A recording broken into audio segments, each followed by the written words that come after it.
거룩하신 우리 아버지, 오늘도 세상 가운데서 저희를 불러주셔서 하나님의 교회에 들어오게 하시고, 그리고 오늘 또 예배자 가운데 저희들을 세우시며 하나님의 음성을 들을 수 있는 귀한 은혜를 주심을 감사합니다.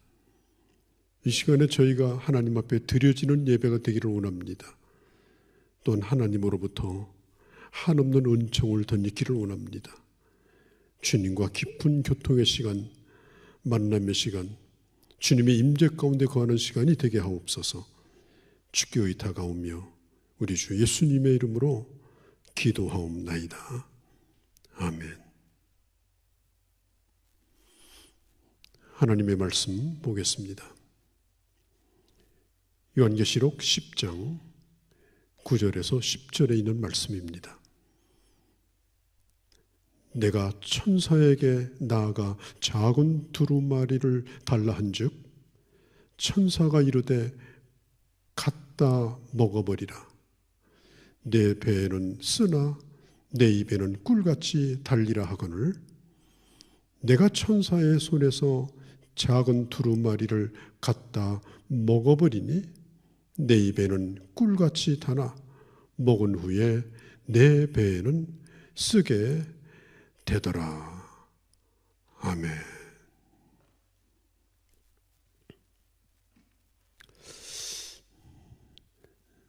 제 어렸을 적에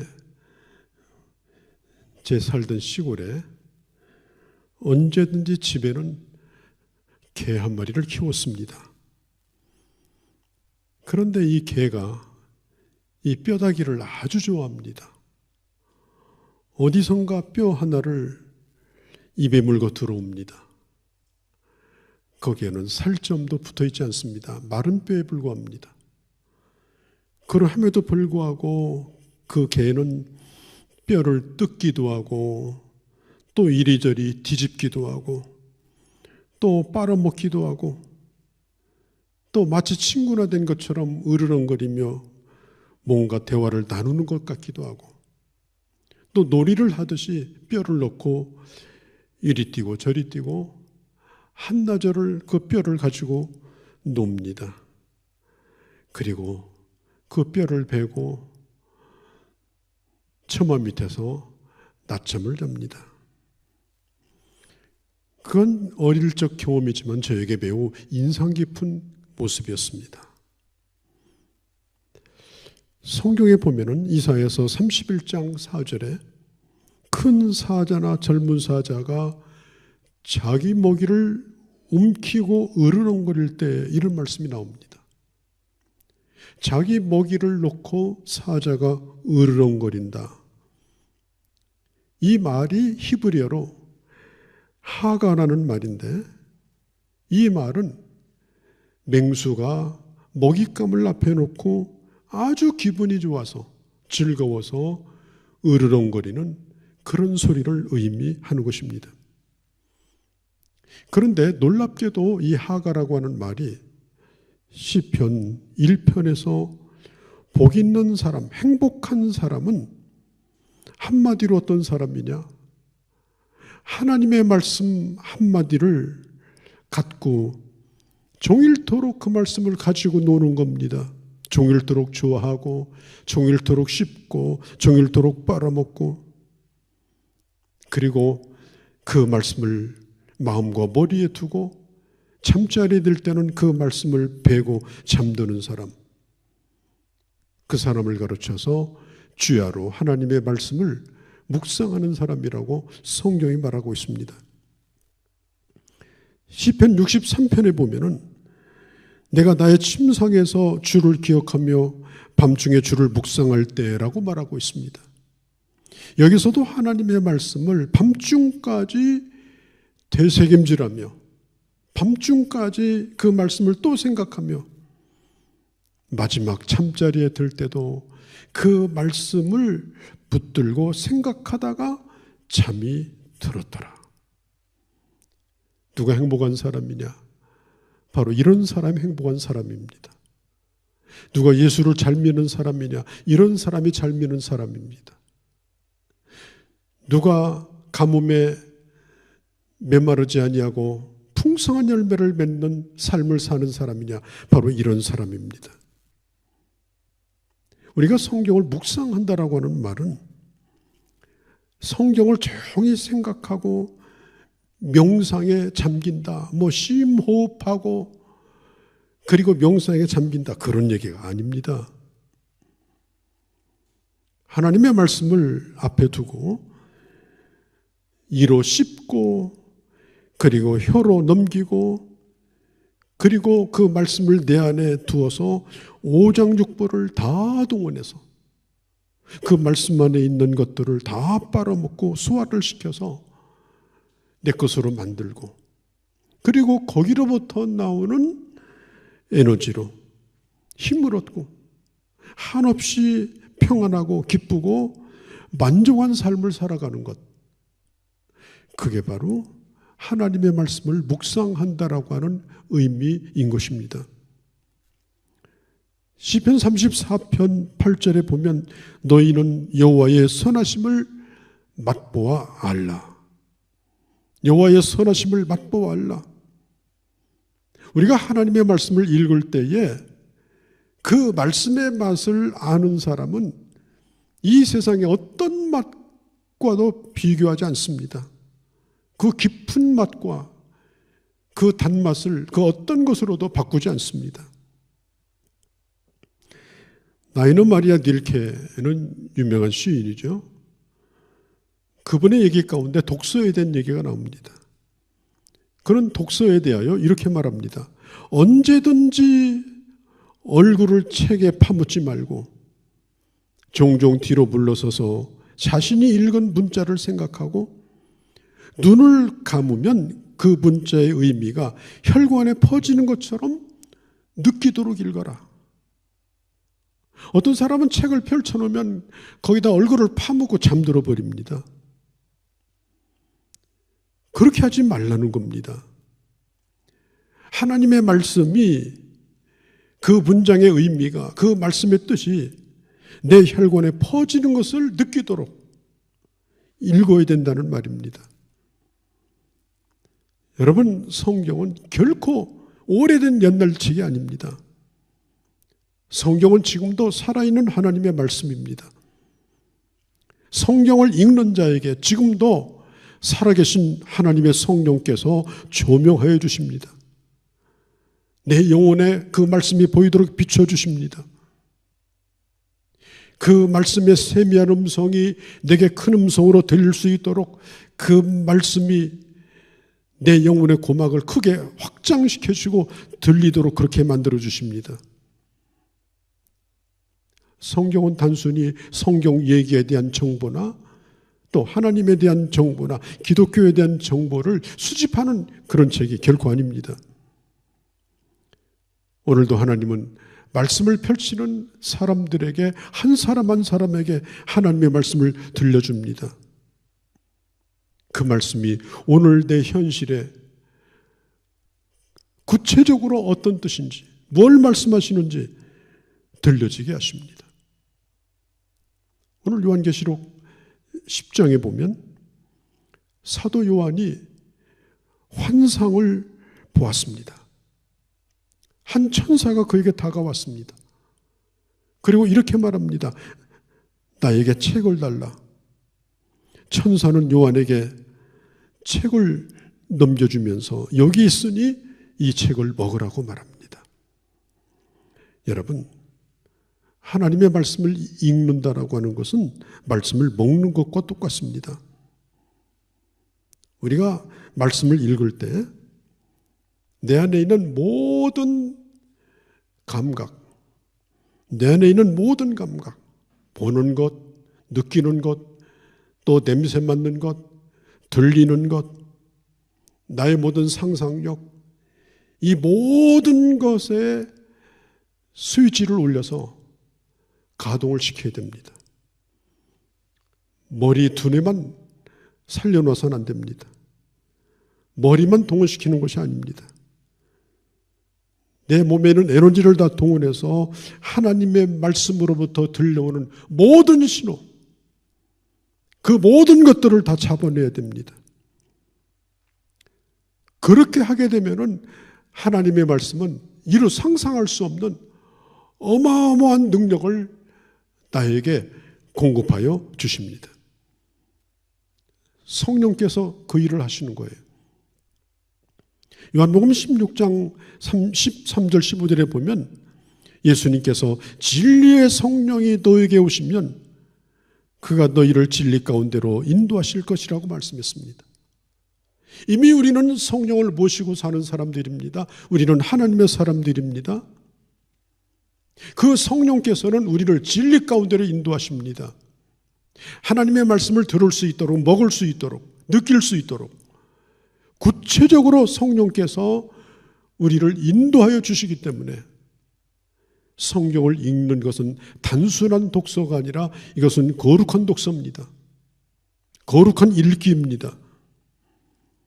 음식이 내 몸 안에 들어가면 그 몸의 구석구석까지 그 영양을 공급해 주어서 모든 몸의 기관을 전부 살려놓습니다.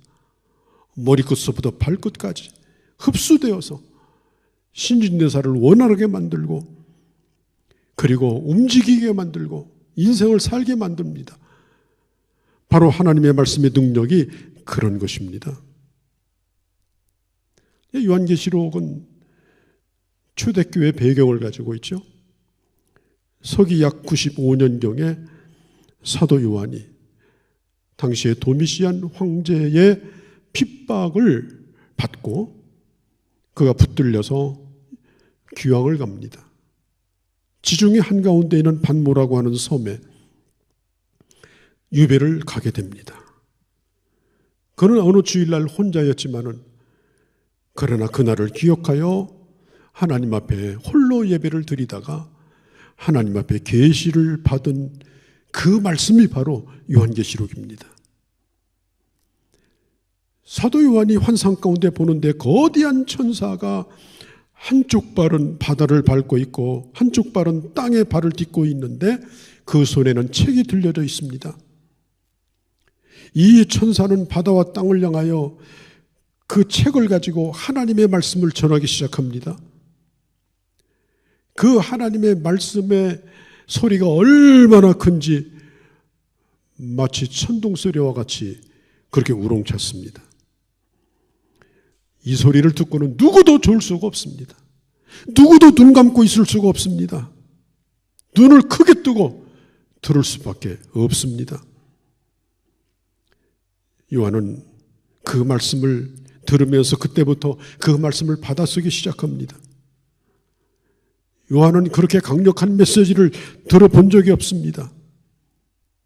너무나 아깝고 귀하여서 그 말씀을 받아쓰고 있는데 천사가 요한에게 이렇게 말합니다. 쓰지 말라. 쓰지 말라. 받아 적지 말라. 그리고 이 말씀을 받아 먹어라. 그 순간 사도 요한은 공책과 연필을 집어던져 버리고 그 순간부터 하나님의 말씀을 받아 먹기 시작합니다. 종이를 빼앗아 버립니다. 종이에 기록된 것이 아니라 네 마음에 기록하라. 종이에 남기지 말고 내 심령에 남기라. 그 말씀이 네 혈관에 흐르게 하라. 요한계시록의 이 책이라는 비블리온이라는 말은 성경을 가르치는 겁니다. 이 책을 먹는다, 이 말은 기록한다는 말보다도 훨씬 더 중요한 말입니다. 성경을 책꽂이에 꽂아 놓았다. 성경을 내가 많이 기록했다, 필사했다. 그것보다도 말씀을 먹는다는 것은 훨씬 더 강한 이미지를 가지고 있습니다. 예배학 분야에서 탁월한 그런 강사 가운데 한 사람이 밥소르기 목사님입니다. 그는 그의 책에서 이런 말을 합니다. 내 영이 마르지 않는 연습이라는 책 가운데 보면 나는 성경 전체를 다 갖고 싶다. 나는 성경 전체를 다 갖고 싶다. 그래서 나는 성경 전체를 다 읽는다. 여러분 디모데후서 3장 16절에 보면 성경은 어느 한 구석만 성령의 감동에 기록된 것이 아니라 모든 성경은 하나님의 감동으로 된 것이고 그리고 유익한 말씀이라고 말했습니다. 그래서 우리는 어떤 말씀에 붙들려서 집착하지 아니하고 어떤 말씀은 소홀히 하지 아니하고 어찌하든지 하나님의 말씀 전체를 다 읽을 수 있도록 한마디도 감동되지 않은 말씀이 없기 때문에 그 말씀을 다 읽도록 다 받아들이도록 통독하도록 최선을 다해서 노력하고 어느 한 말씀도 방치되지 않도록 하는 것입니다. C.S. 루이스 박사는 이런 말을 했습니다. 성경을 읽는 것은 두 가지 방법이 있는데 첫째는 자기 자신이 하고자 하는 일에 성경을 사용하기 위해서 읽는 방법이 있고 두 번째는 하나님의 목적을 받아들이기 위해서 읽는 방법이 있다. 첫째 방법은 매우 좋지 않은 것이요. 둘째 방법은 아주 좋은 읽기 방법이라고 말했습니다. 성경을 설교하는 설교라든지 교사랄지라도 그것을 가르치기 위해서 성경을 읽는 것, 그게 아닙니다. 하나님의 말씀을 받아들이기 위해서 말씀을 읽다가 하나님의 말씀을 특별하게 전하고자 하는 감동을 받아서 말씀을 전하는 것이어야 하지, 말씀을 이용해서 내가 하고자 하는 말을 한다든지 또 내가 말씀을 전할 기회를 무난히 넘기기 위해서 말씀을 펼친다고 하면 그것조차도 그건 성경을 바르게 대하는 것이 아니라고 하는 것입니다. 하나님의 말씀을 전적으로 수용하는 것은 한 번도 가지 아니한 길을 성령께서 태워다 주시는 대로 가는 것과 똑같습니다. 내가 어디로 가야 되겠다 목적이 없습니다. 그분이 태워다 주시는 대로 내가 갑니다. 그분이 실어다 주시는 대로 내가 갑니다. 그분이 열려주시는 세계 속에 내가 들어갑니다. 내가 성경을 이용하는 것이 아닙니다. 성경이 인도하는 대로 나는 따라갑니다. 전적으로 하나님의 말씀을 수용합니다. 하나님의 말씀에 내가 삼킨 바 되어집니다. 하나님의 말씀이 주장하는 대로 그 펼쳐주시는 그 세계로 인도되어져 갑니다. 매우 영적으로 건강한 삶입니다. 매우 충만한 삶입니다. 오늘 이 시대는 비대면 시대를 살고 있는데 우리는 격리된 생활을 하고 있습니다. 여러분, 이 격리되었다라고 하는 것은 우리는 새로운 경험입니다. 많은 사람과 더불어서 어울려서 분위기 좋은 예배, 우렁찬 통성기도, 또 재미난 교회 활동, 이제는 그것과 거리가 먼 그런 시기를 살고 있는데 이 사도 요한처럼 저 지중해 외로운 섬에 격리되어 있던 이 사도 요한이 하나님의 말씀을 받아서 먹는 이 놀라운 경험, 이것은 하나님께서 우리에게 주신 이 시대에 특별한 경험을 할 수 있는 기회인 것입니다. 사람들과는 거리가 멀어졌지만, 어쩌면 교회 자주 찾아나오는 것과는 좀 거리가 멀어졌지만은, 그러나 이 사도 요한처럼 하나님의 귀한 말씀을 이 격리한 가운데 홀로 들을 수 있는 그런 능력을 기르고, 그리고 그 말씀에 붙들려서 예전보다 더 건강하게, 더 왕성하게 신앙생활을 할 수 있는 사람만이 그 사람이 진정으로 건강한 사람인 것입니다. 하나님의 말씀이 내 근육에, 내 신경에, 내 뇌 속에 내가 생각하는 모든 것들, 내가 움직이는 모든 행동의 근거들, 그렇게 될 수 있도록 통째로 먹어야 됩니다. 에스겔은 예수님 오시기 전에 660년경 사람인데요.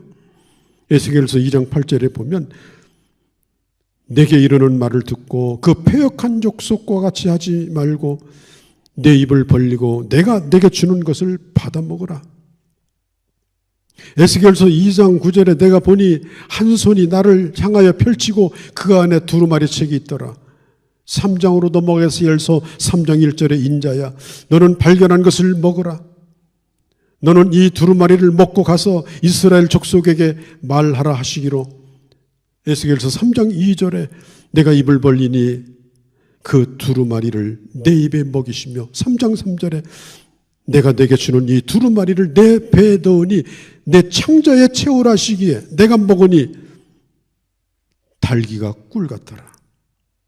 3장 4절에 그가 내게 이르시되 인자야 이스라엘 족속에게 가서 내 말을 그들에게 고하라. 하나님의 말씀을 전한다는 게 뭡니까? 전도한다는 게 뭡니까? 말씀을 가르친다는 게 뭡니까? 반드시 하나님의 말씀을 먹는 게 전제되어야 합니다. 반드시 하나님의 말씀을 먹고 그 말씀이 내 창자에 채워지고 달기가 꿀 같은 경험이 필요합니다. 그렇게 말씀을 전해야 생명을 살리는 말씀이 됩니다. 나도 살고 남도 살리는 말씀이 되는 것입니다. 사도 요한이나 에스겔이나 이들이 살았던 그 시기는 매우 힘든 시기였습니다. 사도 요한은 초대교회 핍박의 시대요. 에스겔은 나라를 잃어버리고 바벨론에 포로 잡혀갔던 그런 고통의 시대입니다. 말씀 전하는 것 자체가 부정당하고 그리고 강력한 반대에 부딪히던 그런 시대입니다. 그래서 그 당시는 하나님의 말씀을 전하는 자들이 사람 듣기에 좋은 말, 사람의 원하는 말, 그런 말을 전하는 걸 원했습니다. 처세수를 전하고 다녔습니다. 말씀을 제대로 전하면 단박 핍박이 오기 때문에, 시비를 걸기 때문에 그런 것을 피하여서 듣기 좋은 말로 말씀을 전했습니다. 그때 주님은 말씀합니다. 너희가 인기가 없는 자라 할지라도 사람들에게 호감이 가지 않는 자라 할지라도 너는 하나님의 말씀을 전하라. 오늘 성경에 보면 갖다 먹어버리라. 너의 배에는 쓰나 너의 입에는 꿀같이 달리라. 하나님의 말씀을 먹으니 꿀같이 다나 배에서는 쓰게 되었습니다. 여러분, 하나님의 말씀은 쓰기도 하고 그리고 하나님의 말씀은 달기도 합니다. 다윗 왕은 말씀은 꿀송이보다 더 달다고 말했습니다. 여러분, 우리가 교회 다니면서 신앙생활하면서 성경만 읽으려고 하면 졸음이 쏟아집니다. 찬송 시간에는 눈이 초롱초롱하다가 설교만 시작되면 잠이 옵니다. 눈꺼풀이 내려옵니다. 영적으로 매우 지금 좋지 않은 상태에 있다는 걸 여러분 스스로가 진단하셔야 됩니다. 건강하다면 말씀이 쓰기도 하고 말씀이 달기도 해야 됩니다. 이 두 가지를 같이 경험해야 합니다. 입에는 달지만 그 속에서 몹시도 쓰리도록 썼다고 성경은 말합니다. 하나님의 말씀을 들을 때는 예와 아멘이지만 그 말씀은 실제로 순종하며 그 말씀을 붙들고 세상과 투쟁하며 믿음으로 살려고 하는 것은 대단히 힘든 일입니다. 그러나 거기까지 소화를 시켜야 되는 겁니다. 여러분, 하나님의 말씀은 복음이죠. 굿뉴스죠. 아주 좋은 소식이죠. 이 복음은 인간을 향한 생명의 말씀인 것입니다. 복음은 답니다. 하나님의 사랑이 있고 하나님의 속죄가 있고 하나님의 구속의 은혜가 있고 영생이 있고 회복이 있고 치료가 있고 하나님의 놀라운 평강이 있고 영적인 전쟁의 승리가 있고 하나님의 영원한 약속이 있고 마지막에 상급과 하나님의 놀라운 그 축복의 보장이 있고 이 모든 것들이 하나님의 말씀에 전부 다 들어가 있습니다. 그야말로 보물창고와 같습니다. 이 하나님의 말씀을 통해서 우리가 죄사함을 받고 구원을 받고 그리고 구원의 확신을 가지고 우리는 살아갑니다.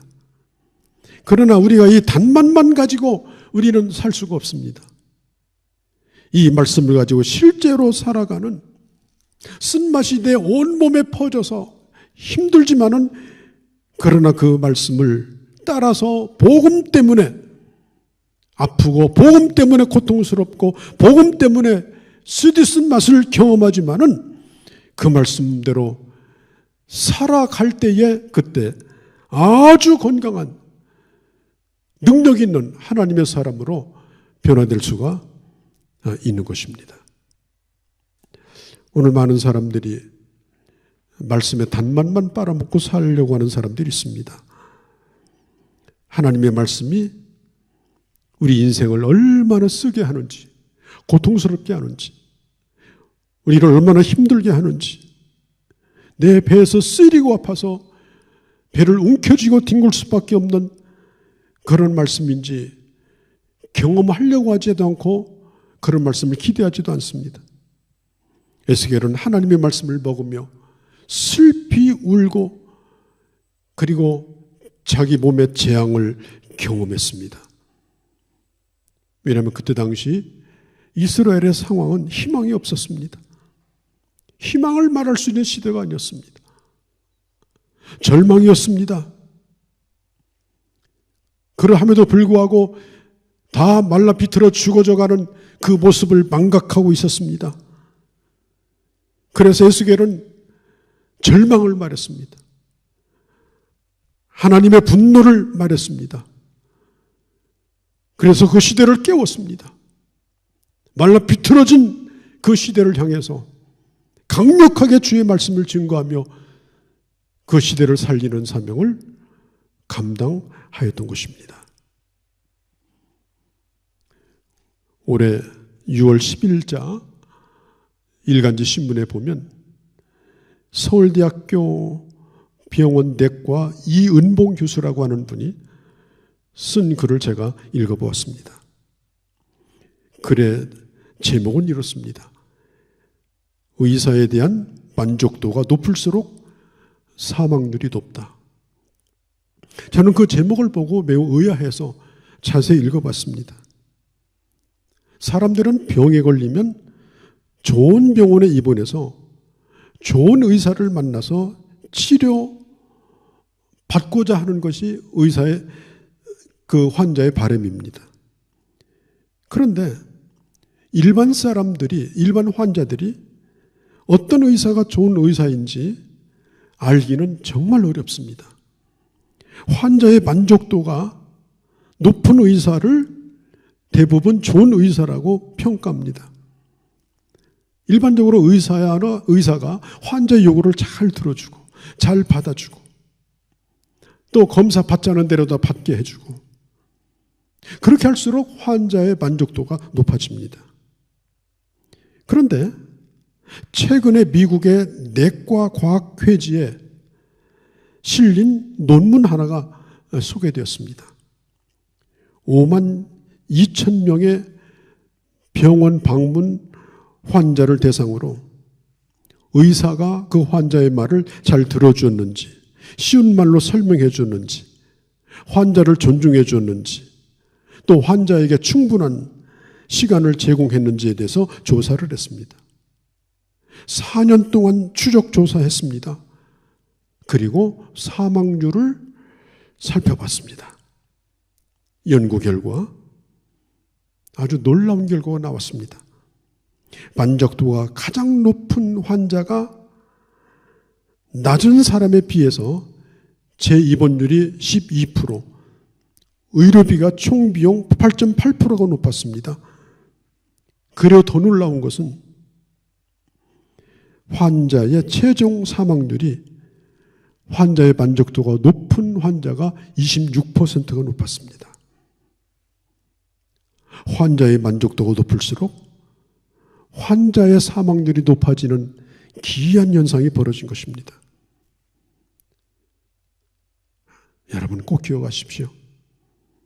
환자가 요구하는 대로 다 들어주는, 검사 받자는 대로 받게 해주고, 약 달라는 대로 다 주고, 하루에 12번씩 내방하여서 증세를 물어보고, 그런 환자가, 마냥 좋은 환자가 의사가 결코 아니었다는 것입니다.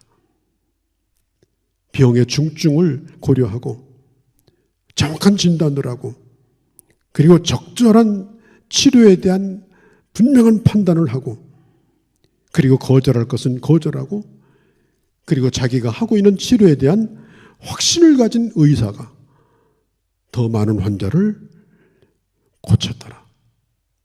의사의 친절함과는 사망률은 별개더라. 의사가 내 말을 안 들어준다고 무조건 화낼 일은 아니다.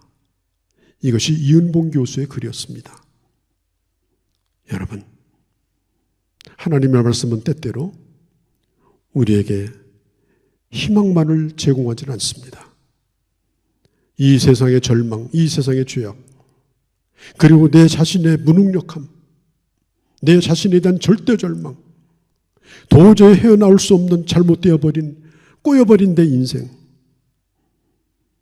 그것을 아주 아프고 고통스럽게 우리를 향해서 강력하게 말씀하실 때가 많습니다. 그럴 때 사람들은 뱉어버리죠. 그럴 때 사람들은 그걸 삼키려고 하지 않죠. 그리고 좋은 소리를 해주는 아주 착하고 친절하고 좋은 상담자를 찾아서 그런 곳을 떠돌아다닙니다. 이것은 자기 운명을 망쳐버리는 것입니다. 하나님의 말씀을 먹어라.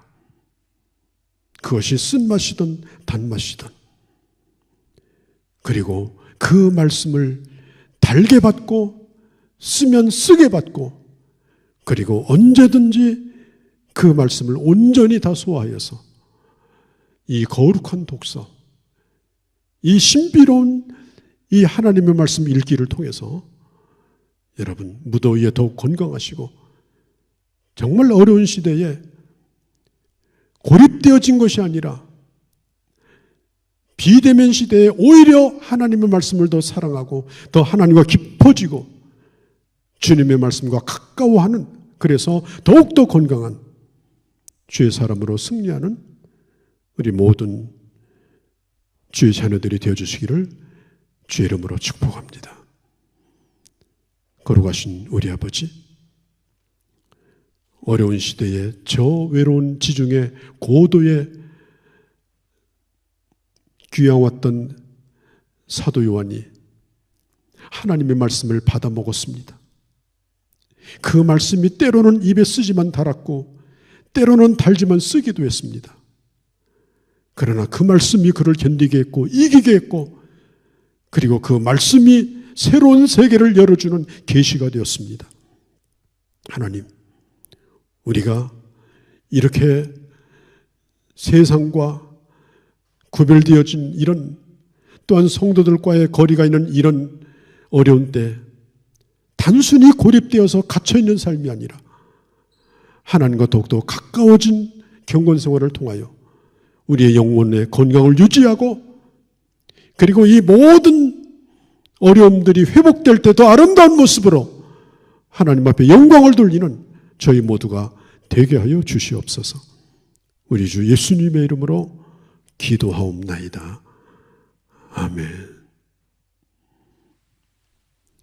우리의 왕이여 주이신 예수 그리스도의 은혜와 하나님 아버지의 극진하신 사랑하심과 성령 하나님의 감화 감동 역사 충만하심이 하나님의 말씀을 단순히 기록하는 자가 아니라 그 말씀을 먹음으로 그 말씀이 내 모든 삶을 지배하고 그 말씀으로 세상을 이기며 나를 이기며, 그리고 이 어려운 시대의 미래 비전을 바라보며 더 힘있게 앞으로 나가 승리하기로 오늘 다짐하고 응답한 귀한 모든 주의 자녀들 머리머리 위에, 그리고 사랑하는 몸된 교회들과 내 조국 대한민국과 모든 열방 가운데 이제로 영원히 함께 계실지어다. 아멘.